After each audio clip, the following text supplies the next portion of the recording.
This hat pin is illegal. Now, is it because it was used as a murder weapon or for political disruption? No.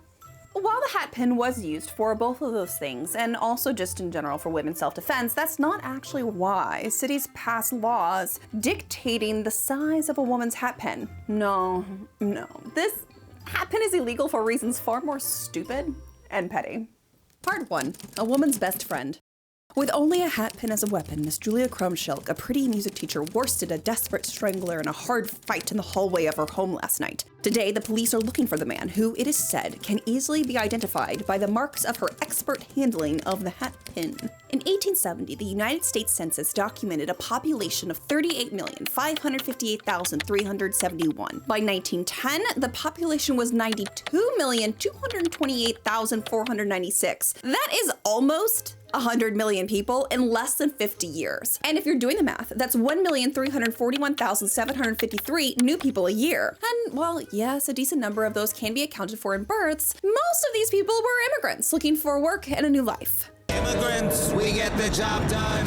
Corresponding with the population boom, we have the Industrial Revolution in full swing. And like the United States is just getting it. Cities across the country are boasting huge manufacturing industries. And while yeah, most jobs were only available for men, women, young and old, married and unmarried, were also entering the industrial workforce like never before. I talked a little bit about this in my Corsets It's Fast Fashion video if you want to know more specifics about women and their corset making industry. But for like this video, what is ultimately important is that while women have throughout history always had to deal with men being the greatest threat to their lives, there is a noted shift that happens at the turn of the 20th century because more women were going out in densely populated areas at all hours of the day and night, and more often than not, they were alone. Not really dissimilar to how we live our lives today. This, coupled with the rising crime rates due to things that we're also familiar with, like wealth disparity and population density, and you know, the lack of government-funded programs to ensure a basic level of quality of life, women were getting attacked more and more frequently, and so we see this growing interest in self-defense. So sports like boxing and jiu-jitsu became trendy for women and schoolgirls. There were classes taught in schools and universities. You could have mail order classes with instructions sent to your home. There were books published, and private studios popped up in larger cities with classes taught by men and women for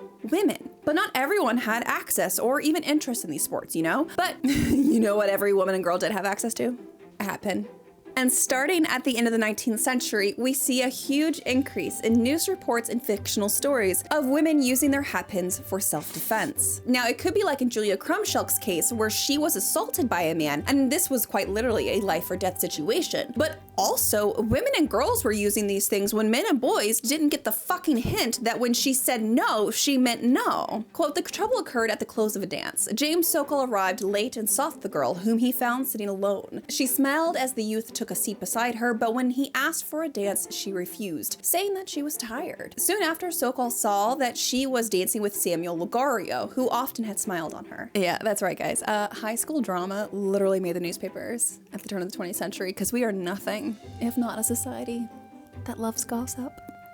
When the girl left the hall, Sokol followed and reproached her for refusing to dance with him. Then he made an effort to hold the girl as she tried to push by him. Then in his temper, it is said, he struck the girl and then he turned to run because he was a little bitch. It was at this moment that Sokol felt the sting of a hat pin as the girl buried it into his back. One thrust won the fight. The boy did not wait for another. And let's just say collectively, good for her, good for her. The girl, Antonia Lucello, who was only 15, stood up in court and told the judge that, quote, the punishment was not half what he deserved.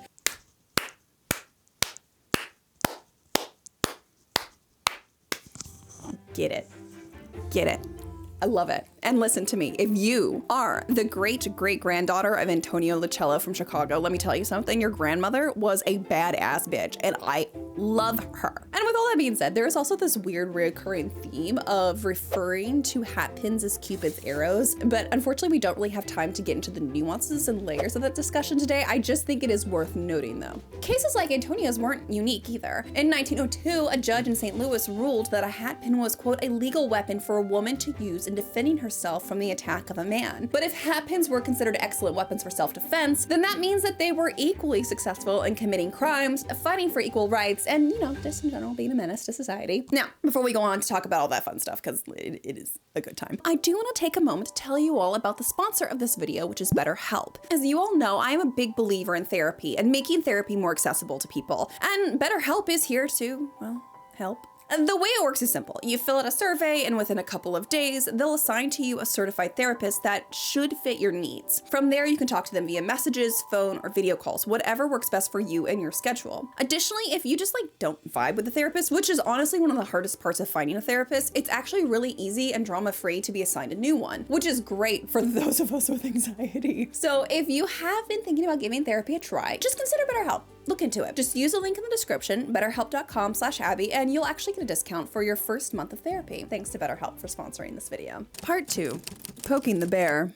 I leave out of count girls who might be called female hooligans, but my own experience and what I have specially learned in hospitals shows me that even mere schoolgirls and young working women seem increasingly prone to use these weapons, which are every bit as dangerous as the average Italian stiletto. In little more than a year, I have seen nearly 50 cases, some of them ending in lifelong disfigurement of hatpin stabbing. 5 years ago, a case was quite rare. Now, for every story about a woman protecting herself from an attacker or a predator with her hatpin, there is also a story about a woman, or even a man, using a hatpin as a murder weapon, or to help aid in a robbery, or, and one of my favorite reasons, because someone got on their nerves.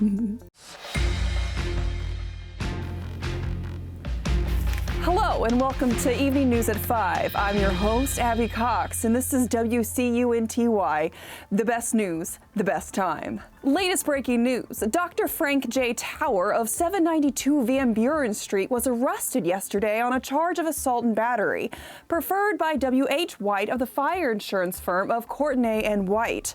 Though the charge on the face of it is by no means an unusual one, the allegations show that the attack which the physician is charged with making was in reality out of the ordinary. For it was made not in regulation style with a club or a pair of fists, but with a hatpin aimed at the complainant's knee through the back of an opera chair at the Davidson Theater. Yeah, you heard that right. Frank stabbed White because he was annoyed that White kept putting his knees into the back of his chair while trying to enjoy his performance of The Runaway Girl. And then White obviously got so mad that he was stabbed with a hatpin that the next day he went to the courthouse and pressed charges. Now, ultimately, the case got dismissed by the judge, but not before the courtroom had naturally assembled an interested crowd of spectators whom the report of the theater tragedy had attracted, while among them were several friends of the physician and fire insurance agent, who is also an attorney, by the way, to witness the fun.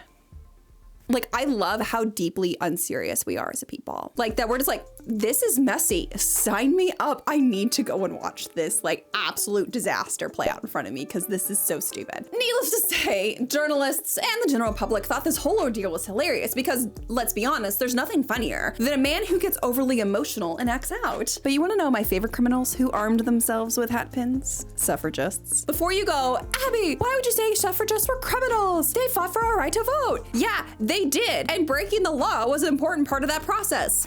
You can be both a hero for human rights and a criminal. They usually go hand in hand. I'm Luigi, number 1.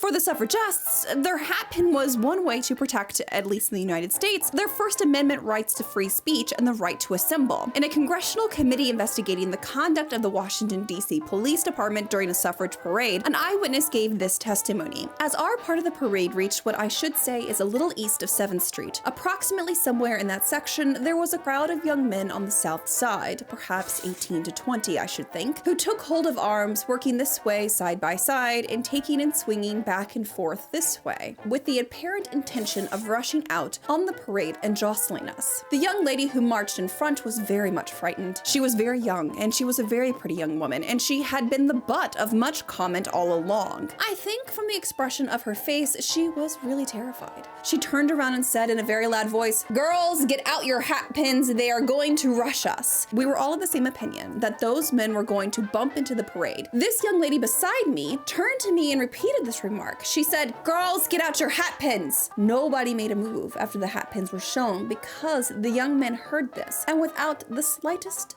difficulty in the world, they backed respectfully back and gave us about 5 feet of space on that side of the path. But for the oppressors, I'm sorry, I meant our government. My bad. They feared the suffragist and her hatpin. In 1914, Emmeline Pankhurst wrote in her memoir about the police and other government officials lying about her and other suffragists weaponizing hatpins to falsely imprison them. In 1906, leaders of the Women's Social Political Union, the Labour Women, and others were arrested for being in Cavendish Square in London and just trying to knock on the door of Mr. Asquith, the Chancellor of the Exchequer. When they were arrested, the police confiscated what? Say it with me, their hatpins, because they were scared of them. Little bitches. There are even satirical songs written about suffragists and their hatpins. I called on the mayor today. He was going to send me away, but I gave him a jab with a hatpin I had, and he told me that you may stay if you'll kindly replace my hatpin.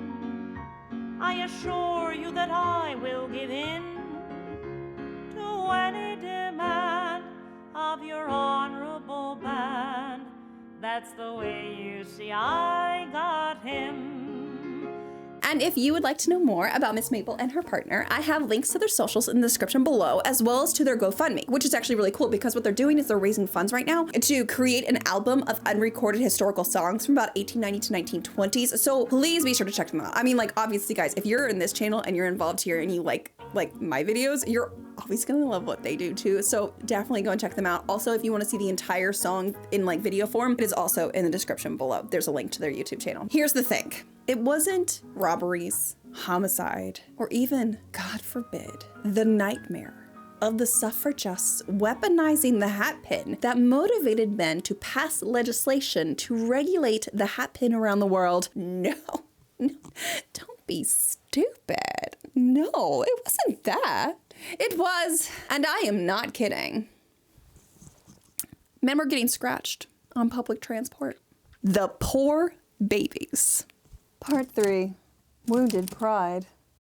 One who has seen these bad results is forever alarmed for himself and others when he sees a protruding hatpin point in a crowded car or theater lobby, or whether people are closely crowded together. It ought not to be necessary to pass laws to prevent such accidents, but as the number of such cases does not decrease, it would seem to be desirable to make the wearing of shorter hatpins obligatory. All right, so here's the deal, right? To help deal with the population boom, especially within the United States, and the need for people to get across large cities from one side to the other quickly and effectively, city planners and engineers built up incredible public transport infrastructure with streetcars, omnibuses, and subways, trains. Whoa, I know, it's crazy. It's crazy. Indianapolis, Indiana, once had one of the largest streetcar systems in the country and arguably in the entire world. And at its height, so like around 1920, the Indianapolis streetcar system was transporting 126 million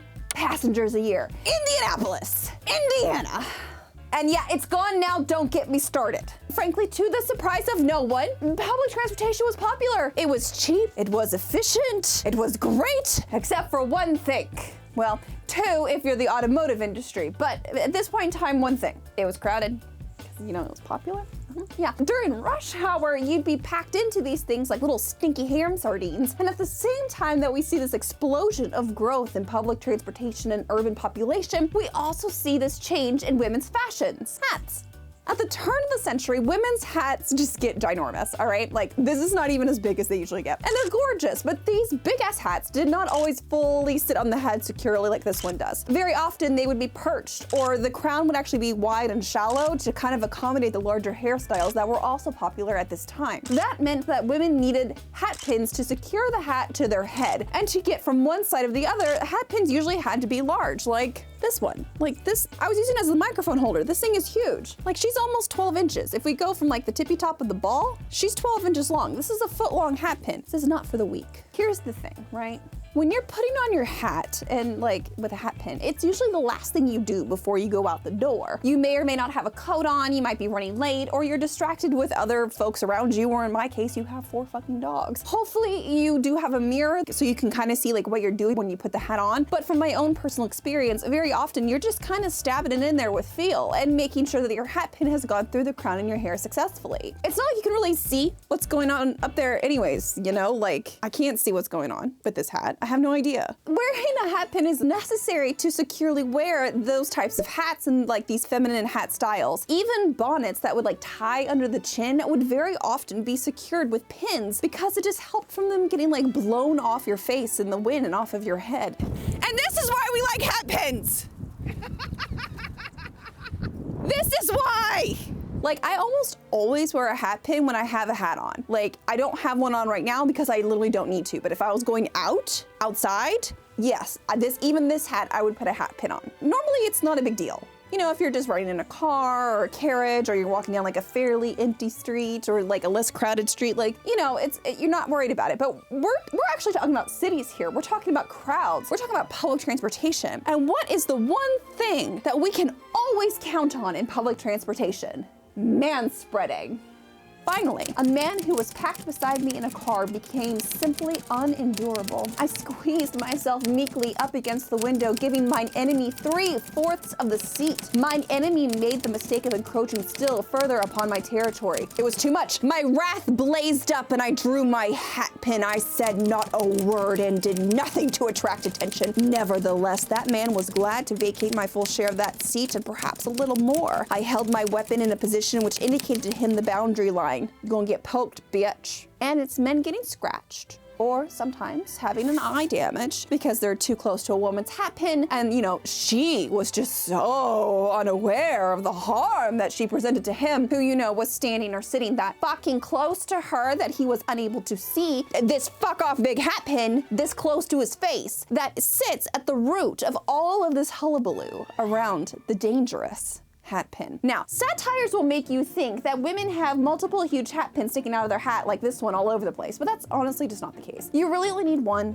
maybe 2, depending on the size of the hat pin. And like, usually your hat pin size will correspond with your hat size, meaning like it might stick out a couple of inches, but it wasn't sticking out like the whole foot. Like that is insane, like, you know? Now, no matter though, the poor, delicate man just hated getting scratches because of women and their awful hats. And they decided that they had to do something about it. In Stockholm, Sweden, they passed a law requiring women to cover the point of the hat pin if it was over a certain length, but in order just to make it easier for women who would forget because, you know, stuff happens, drivers would actually sell protective tips, which were basically just a couple of cents or öre. It was so successful that apparently in a single day, conductors sold around 6,000 hat pin protectors. Now, does America do that? Don't be silly. No. Now, I will say one guy, bless his pea-picking heart, Frank Brown is his name, he did the very intelligent thing of deciding that it was the appropriate thing to fight back. And the way he did this was with a spiked girdle that was about 1 inch wide and had attached to it numerous steel points of 6 inches long. And then that contraption was worn around the crown of a man's hat. Folks, give it up for Frank Brown. Real men of genius. Real men of genius. America's finest. Now, would you be shocked to hear that the $1 million idea didn't actually get him any investors in the Edwardian version of Shark Tank? No, I'm not shocked either, actually. I hate this so much, it's incredible. It's one of the worst ideas I've ever seen. I'm out. Well, some cities did try to regulate the overall length of hat pins, like in Boston, for example, they tried to ban hat pins over 9 inches, which frankly, when you think about it, is kind of silly and essentially unenforceable, since we all know that men are actually terrible at knowing the difference between 9, 6, and 3 inches and what that actually looks like. You know, most laws took inspiration from the law Chicago actually passed, which is, quote, forbidding the wearing of hat pins which stick out from the crown of the hat more than ½ inch under a penalty of a $50 fine. Now, I've gone a bit ahead of myself here. Make no mistake that while Chicago was definitely a leader in the United States when it came to hat pin regulation, it was not an easy fight, but a long one.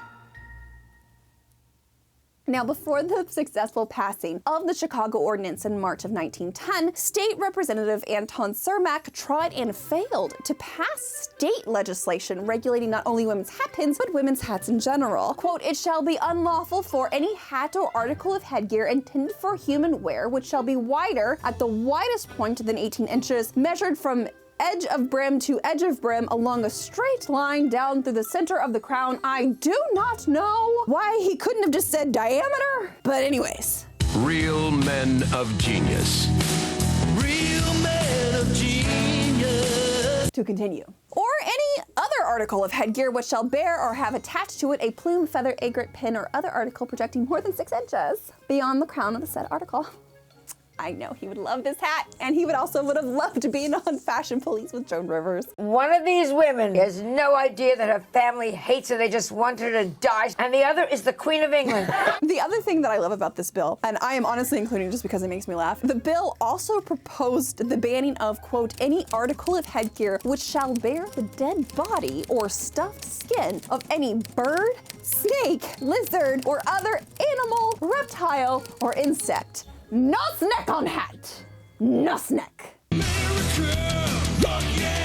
Would you like to know why Representative Cermak was so passionate about the regulation of women's hatpins? I'll give you one little guess. He hurt his little hand. Oh, poor Mr. Cermak. 'Twas Mr. Cermak's glad hand which was stung, and it swelled up like a village constable soon after the stinging. The catastrophe was brought about by his desire to remove his hat in an elevator partially inhabited by, God forbid, women.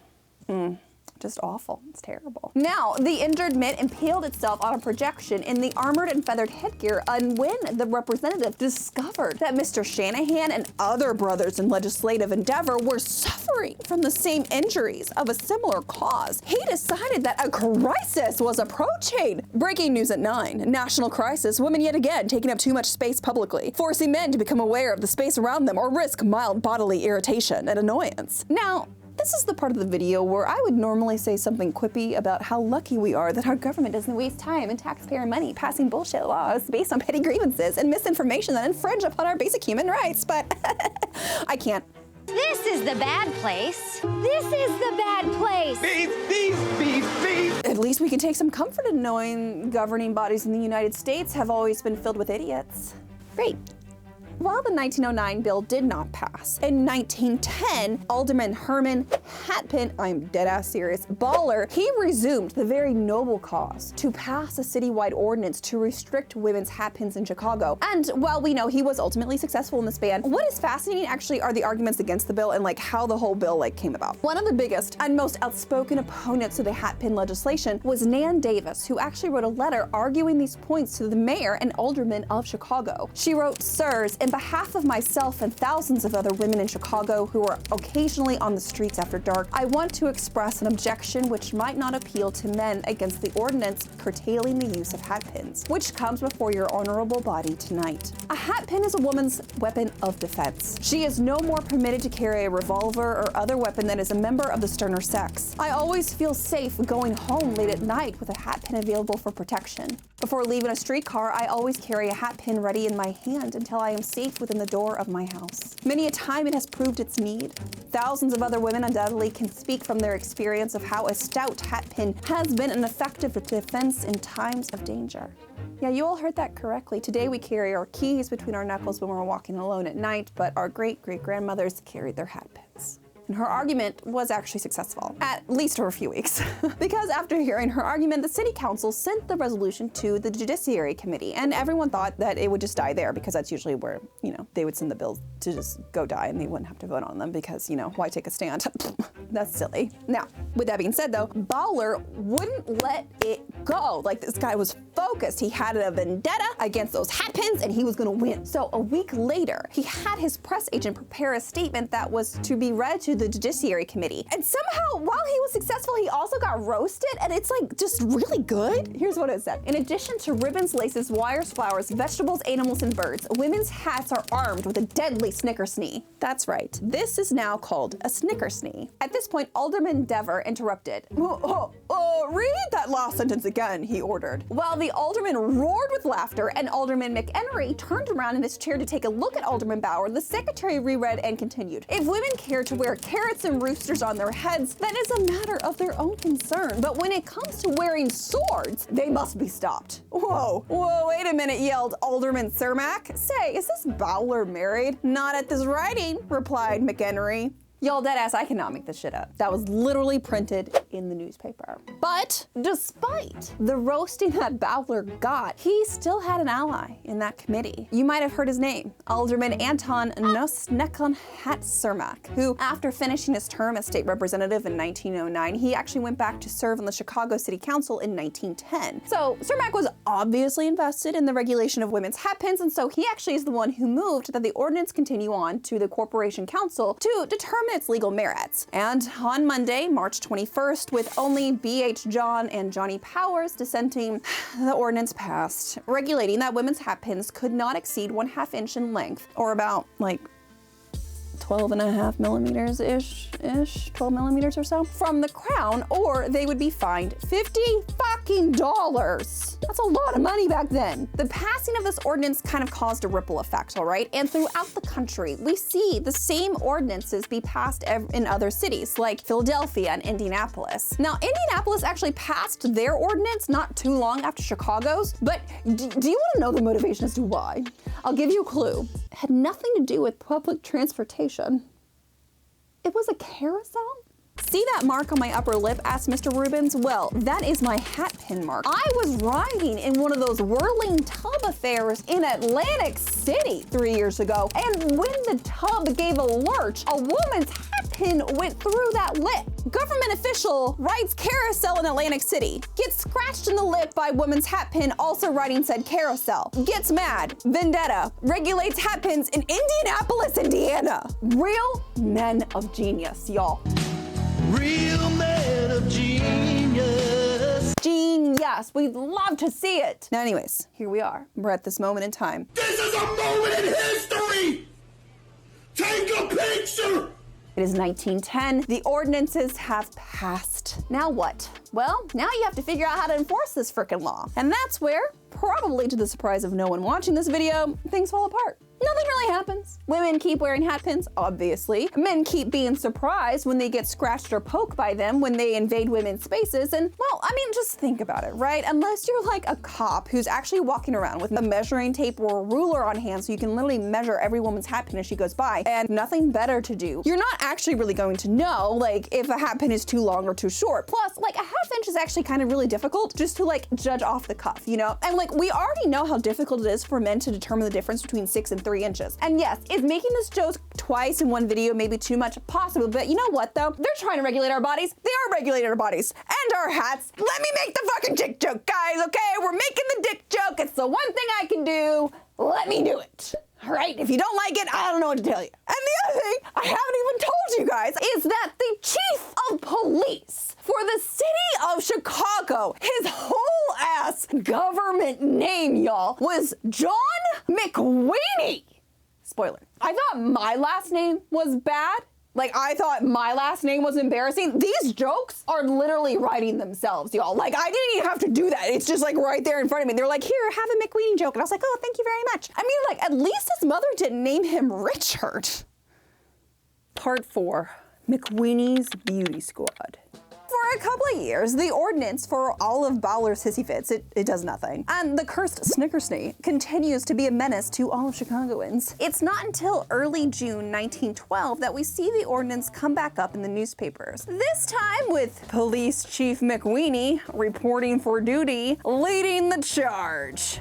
Chief McWeeny called attention to the ordinance after the receipt of complaints from several persons who were reported to have been injured by protruding pins. Commanding officers will be instructed to give orders to their subordinates to arrest all violators of the Snickersnee ordinance, said the chief. A hat pin protruding from a woman's headgear is a menace to the public safety. Was Officer McWeeny a Chicagoan? Yes. Can I do a Chicago accent? Not really. Is that why I defaulted back to my Kentucky accent? Yes. We're rolling with it. I'm a hot dog. Let's go. The question is, what was Chief McWeewee's brilliant solution to this problem? The Beauty Squad! Bad boys, what you gonna do? What you gonna do when they come for you? This Beauty Squad, not to be confused with Chicago's other beauty squad, which I guess was like attractive men. This one was made up of society ladies that were given full police rights to enforce the law because it takes a woman to catch a woman. Now, was this beauty squad ever actually formed specifically for like Hatpins? I have no idea.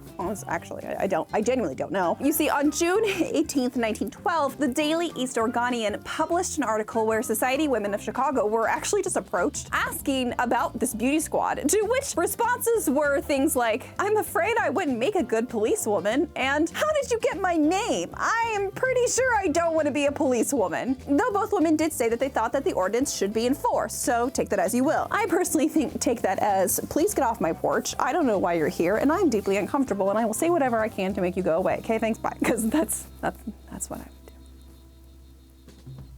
After June, and like this little like flurry of news articles that came out all over the country, this whole thing like fizzles out. I can't find anything about it in any Chicago newspapers until the following summer, August 1913, when McWeeny swears in 10 new policewomen who took upon the really important job of, quote, visiting public dance halls, the small and large parks, the excursion boats, the beaches, and the depots, and to try and keep boys and girls off the street late at night. Oh, also, they're not going to be making any arrests because their job is to, quote, obtain information rather than make arrests, okay? And there's also absolutely no mention anywhere of enforcing this Hatpin ordinance. These women were literally just glorified community watch group and the Country Bumpkin Welcoming Committee. Like, oh, this cute little girl gets off from like, you know, Springfield, Illinois, and she finds herself in the big city of Chicago. We're gonna make her feel welcome so she doesn't get taken advantage of. Like, that's what they did, okay? Do you guys wanna know the best part? The absolute best part of this? While the policemen were armed with clubs and guns, the policewomen, guess what they were armed with?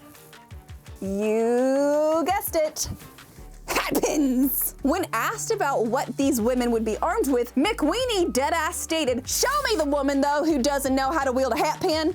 Over the years, the ordinance stayed in the books. Occasionally it would be rediscovered by judges during moments of irritation, but ultimately like nothing really happened. Why? Simple. It's a dumb law that was unenforceable, and as hats became less common, it ultimately just became redundant. While Chicago and most other cities did eventually overturn their trailblazing ordinance, not everyone's actually gotten the memo, which actually brings me back to Indianapolis, Indiana. In section 451 of chapter 451, the weapons chapter of the city's code of ordinances, it states, "It shall be unlawful for any person to wear or carry any public street or place, elevator, public vehicle, or place of assemblage, any hat pin, ornament, or sharp or pointed object which has an exposed point or edge of more than 1/2 inch, unless the point edge is protected with a guard so as to cover and prevent injury to any person coming in contact therewith."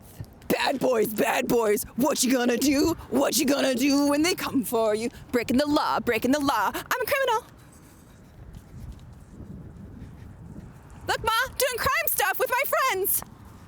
Oh, Bowler, you might be dead and without a Wikipedia page, but because of your deeply masculine hissy fits, I had the distinct pleasure to tell the entire world about how important hatpins were to women's safety, human rights, and just general shenanigans. So thanks to me, your Snickersnee legacy lives on, bitch. Now, if you want to go and support some amazing artists, don't forget that Miss Mabel's links to her YouTube channel, her website, her GoFundMe, it's all going to be in the description below. If you want to support me and my channel, subscribe, join me as a YouTube member or Patreon member. I have adorable merch full of corsets and other fun stuff in the shopping tab. Or if you want, if you're a member of Nebula, you can sign up for Nebula and you can watch me there without any sort of sponsor reads. And with that, let's go do some petty crime, motherfuckers. Bye. Breaking the law. Hatpin Hatpins. Officer McWeenie, out! Bitches. Just in case you don't believe me, I am in Indianapolis right now.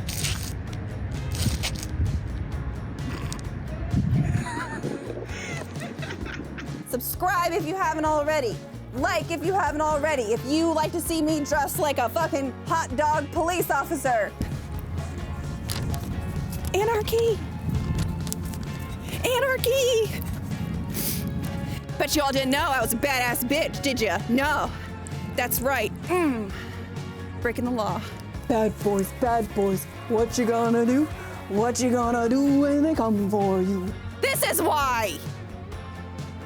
Do y'all see that breeze? Do you see how this hat's still holding on for dear life? It is still on! This is why Hatpins matter! This is why you listen to me. You listen to me. This is why we wear Hatpins.